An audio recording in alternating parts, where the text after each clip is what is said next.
This is Sheila Karuna. Thank you for coming to New Light Streaming Love and Sassy Seer Sheila, as this will be seen on both channels.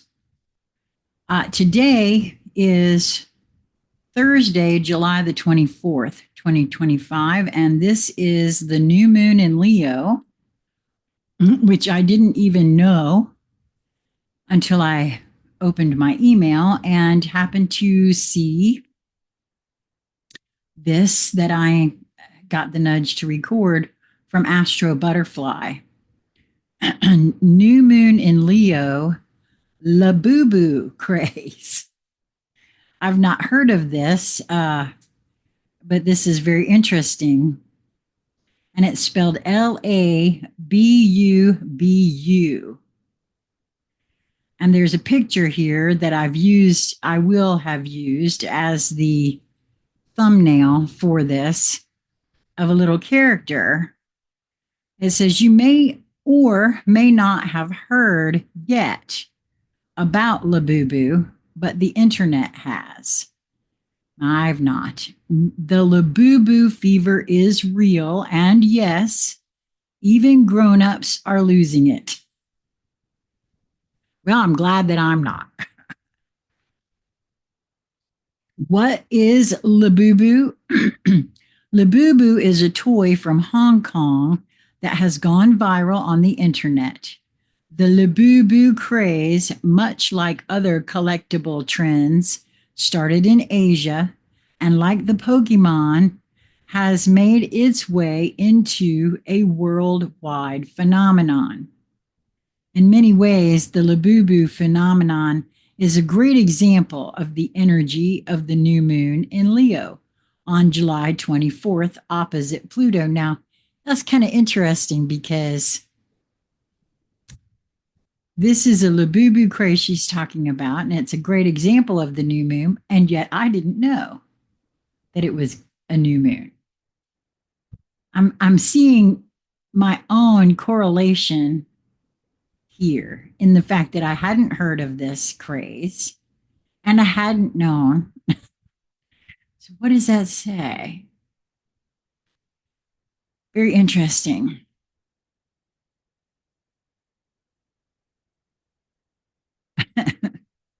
In many ways, the Labubu phenomenon is a great example of the energy of the new moon in Leo on July 24th, opposite Pluto. Why Labubu in the context of the new moon in Leo? Let's start with the obvious. Labubu, a toy, channels the childlike Leo spirit. But what makes Labubu different and more than just a cute toy? It is its grin and mischievous energy. Now I have to share with you the way the grin is and the teeth. It sort of feels menacing to me. And this is why I guess I'm not too sure. You see that? I don't know. Like it's hiding something. I don't know why that is. Again, this is the first time I've seen this little character and I know nothing about it. So I'll repeat this. What makes Labubu different and more than just a cute toy is its grin and mischievous energy. Labubu basically captures the essence of the child, the inner joy and radiance, but also, the wildness, the unpredictability, and the playful defiance. Okay. It's basically a, quote, safe villain.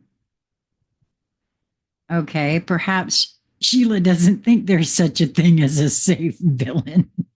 I don't know. That's the first thing that comes to mind for me. A cycle. Oh, wow. Okay.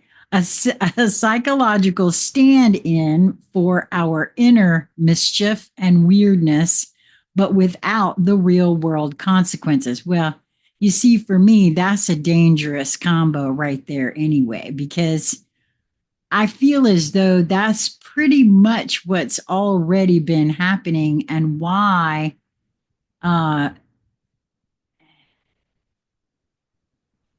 some blurring of the lines happens for some folks. I don't know if that made any sense, but I'm going to repeat this. It's basically a safe villain, a psychological stand in for our inner mischief and weirdness, but without the real world consequences. And the problem with that is, especially for children, is that there are real world consequences, and that might set folks up.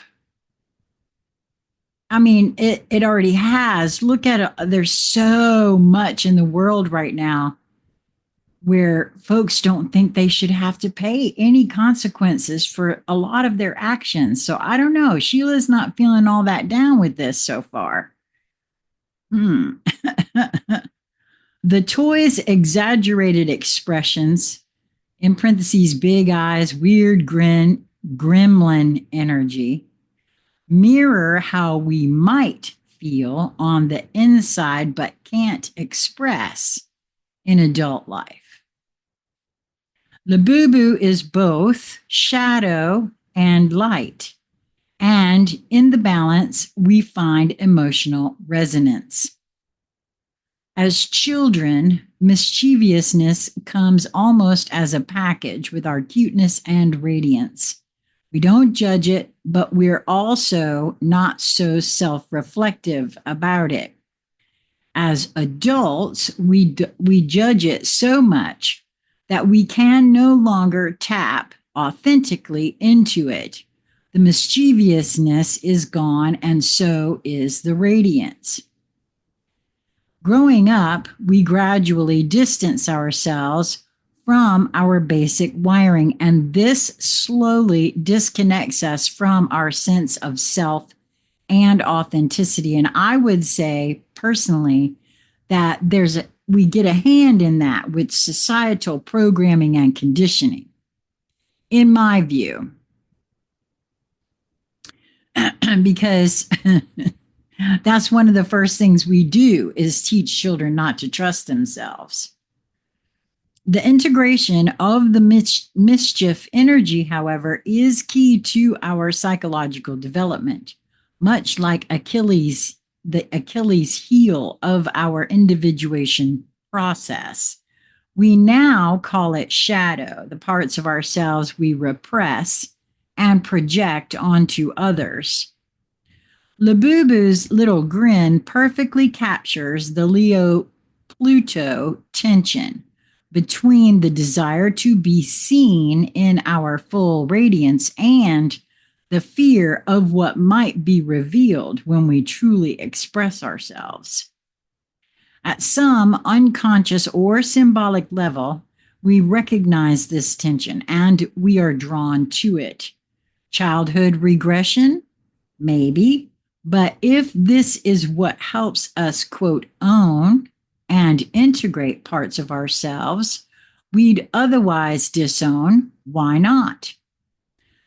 Well, I will tell you this, at 63 and no longer responsible for any other beings in my life, save myself, I have sort of regressed in many ways and have begun exploring the more childlike things about myself because as the oldest of 3 children in a single parent household, I was put in a position to be mama of my siblings quite early in my life and really didn't have much of a childhood at all, leaving home at 14 and being married at 16. So not much at all. My child didn't come along till I was 21, but still not really any sort of childhood to speak of. So yeah, I think regression it's not necessarily a bad thing. Psychodrama is a therapeutic method that allows us to act out our emotions, and it has shown great success with people who might not respond to other forms of more, quote, intellectual type of therapy, because it bypasses the rational mind and goes straight into embodied expression. The regular adult is overly self aware and, of course, very much identified with our adult roles. And from that place, it's almost impossible to face the shadow. Even people who've done a great deal of work still have elements of the shadow to integrate. Oh, I know I do. And I have done quite a bit of work. In fact, the more work we've done, the more, quote, intelligent we are, the better we become at rationalizing and removing ourselves from encounters with the shadow. I know that that is a danger, for myself included. And one of the reasons why, when I stay away from here too long, I start asking myself some questions, because this is really my therapy, to be honest with you, in many, many ways. Coming and sharing my thoughts and feelings in front of this camera. Basically, I'm alone in my bedroom. I mean, that's what this is. I've said it many times. 12-year-old Sheila is sitting in front of the, probably even younger, sitting in front of my mirror, talking to myself. There's nobody in this room but me. New Moon in Leo, message number 1. It's safer and very often beneficial to explore our shadow through play. Look for playful outlets. Act out your quirks and impulses. In the process of connecting to your creative mischief, you might encounter a part of yourself you'd otherwise overlook. New Moon in Leo, authenticity versus fitting in. The new moon in Leo is opposite Pluto in Aquarius, triggering the Leo-Aquarius axis. The Leo-Aquarius polarity is about finding the balance between being true to ourselves, which is Leo, and feeling meaningfully integrated in society, which is Aquarius. Something like, quote, I stand for who I am, zero compromises, versus, have I sold myself for the sake of being accepted to the point that I forgot who I am? How can we stay true to ourselves and also keep up with the times? We often hear things like, quote, he sold his soul, or, quote, she's changed since she joined that group. I can no longer recognize her. But what's the line between a person who's truly lost themselves in a compromising trade-off and a well-adjusted adult who is simply evolving with the cultural currents around them? Oppositions like this new moon opposite Pluto will feel like it's a binary choice, either or, but it's not. We are a unique individual on our own. There's no two people exactly the same, and also the product of our times. The same genetic makeup can express very differently depending on the cultural background or historical period a person is born into.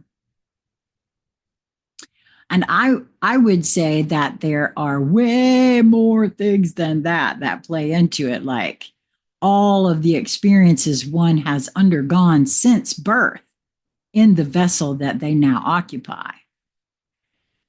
Like it or not, a significant part of who we are reflects the society we grow up in, and that's entirely natural. We're not born in isolation. We are social beings shaped by our environment, and we need others to survive. So yes, fitting in, Belonging to a group is very important, yet it shouldn't come at the cost of forgetting who we are. As with most things in life, it's all about finding a balance. Not to mention that who wants to hang out with a group of folks that don't accept you for who you are? I mean, for me personally, of course, I'm 63 and I've seen and done an awful lot in my life already.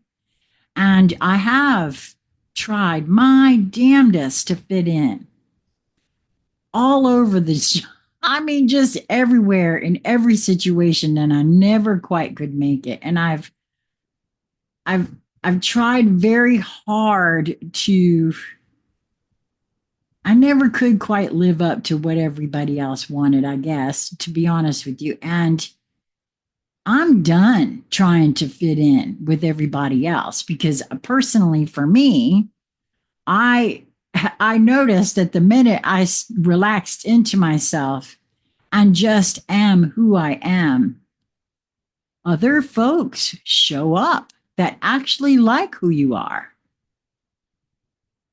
Because they're out there. Just because you don't think, just because you haven't found them yet doesn't mean they don't exist.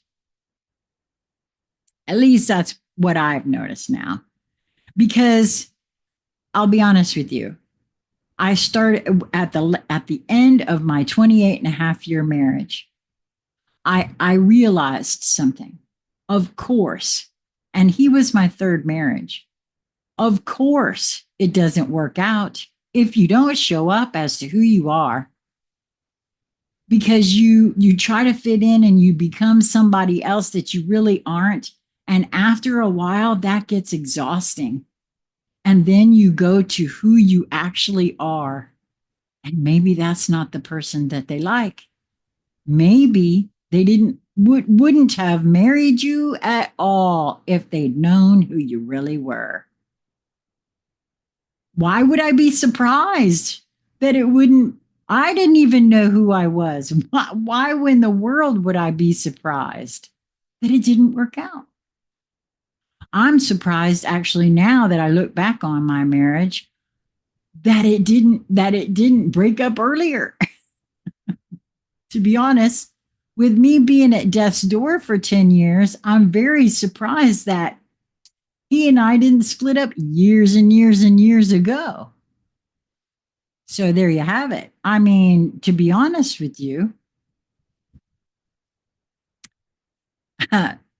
so are you more in the Leo authenticity first energy or the Aquarius group first energy? Well, I am now in the latter part of my life in the Leo authenticity first. Let's take Labubu as an example. A strong Leo response could be, Labubu, not interested. The world has gone crazy. A strong Aquarius response might be, it's trendy, it's cool, I want a Labubu too. Yeah, no, I'm in the first group. No wonder I didn't know who he was. As with all the waves from music, fashion, or lifestyle trends that change with the times, to the technological revolution, do you tend to resist and stick to what you know, or do you jump on anything new while sometimes forgetting what's truly you and what you really like? New Moon at Leo message number 2. Where are you on the me society spectrum? New Moon in Leo, the role you want to play in this new reality. Now let's look at the larger picture of the new moon in Leo. The new moon at 2 degrees Leo is not only opposite Pluto in Aquarius, but also trine Neptune, Saturn in Aries, and sextile Uranus in Gemini. The geometry of this new moon is amazing. It literally aspects all the slow-moving planets triggering the newly formed Pluto-Neptune-Uranus minor triangle, an auspicious configuration that will unfold over the next few years. Oh, that's interesting. If it's going to unfold over the next few years, that means this energy that's touching it right now will unfold and continue for a while. So what I'm getting at this moment is seeding, and I've got my journal out here because I was getting ready to do this, seeding what it is our intentions are for moving forward could play a very important role. Very interesting. Okay. This new moon in Leo is the first meaningful personal transit to activate this larger setup. With the new moon in Leo, we are tapping into World 2.0, the next version of reality, already downloading into our collective field. There's a world of opportunity awaiting the brave. The question is, will we rise to what it takes to make the most of it? Because before we can fully harness the future building energy of Uranus Pluto trine, or the inspiring potential of the Neptune Uranus and Neptune Pluto sextiles, we must first move through the intensity of the Pluto opposition. The world is changing radically, irreversibly, and the deeper question becomes, what role do we want to play in it? At this new moon in Leo, we're tuning into larger forces at play, and we're being called to step in with Leo courage and claim our role in this emerging reality. This is a time to remember and reclaim what's unique about you, your voice, your life story, your gifts, your creative quirks, your boldness, the qualities only you can bring. And that is all Leo. And then ask yourself, how much, wow, I was just flash crystal. The new Light Streaming Love team member, Crystal, has really been on fire of late with some videos that she is sharing on the channel. And we have a lot of new subscribers. And I feel that this is really speaking. This energy has already touched on her and has inspired all of what we're seeing with that. Wow. Okay. And then ask yourself how much of the new world, with its explosive progress, cultural disruption, cultural disruption, artificial intelligence, or whatever the trend may be, do I want to embrace? We always have a choice. However, Pluto warns right now, staying in the comfort zone is not our best bet. Times are a-changing, and it's in our best interest to evolve along with them. The sun and moon, the new moon, our core identity. Opposing Pluto might feel like an ego death, but it can also be an ego breakthrough. Growth begins when we dare to let go of outdated identities and step into the role our evolution demands. Yeah, there's been a feeling of letting go of some of what I guess could be attached to my ego. This new moon is an invitation to start becoming who we are really meant to be, because this new world needs the real you at full power. New Moon in Leo, message number 3. What role do you want to play in this new reality? And then she has a little invitation here, and I will put that out as well to subscribe to future updates through her newsletter. And it is free. That is what prompted this recording, because when I get her newsletter in my email box for free, which you can do it too, there will be a link to this article in the Show More section under this video. Just click the more so you can see it, and you can click and you can go straight there and subscribe. When I read the title, I know right away, am I reading this by myself, for myself, or am I supposed to record it? I am not always nudged to record and share her work. And so it has been happening quite a bit of late, but there's been times where, I haven't even recorded it at all. So I never know. And I highly recommend that if you are at all interested. I am not an astrologer. I'm just an astrology enthusiast. I have found that for me, it's been puzzle pieces that I've learned a lot about myself by looking into it. And she has an awful lot of great resources on her site.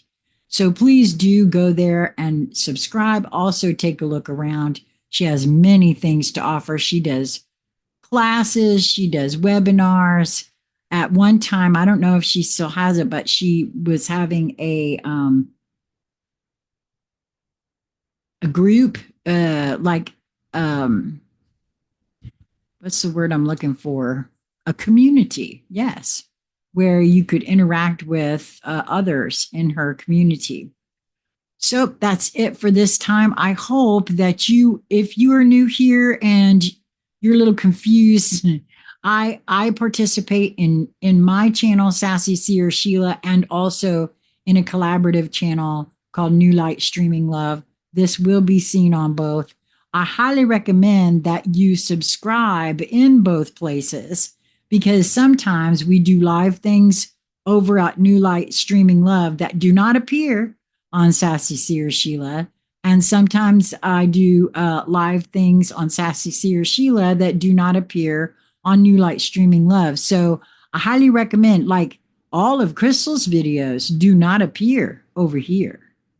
I have been uploading these and Jason Gray's work over there on New Light Streaming Love, but there will be things that do not appear over there and only appear here, and the same for that. So make sure you're subscribed in both places. Now,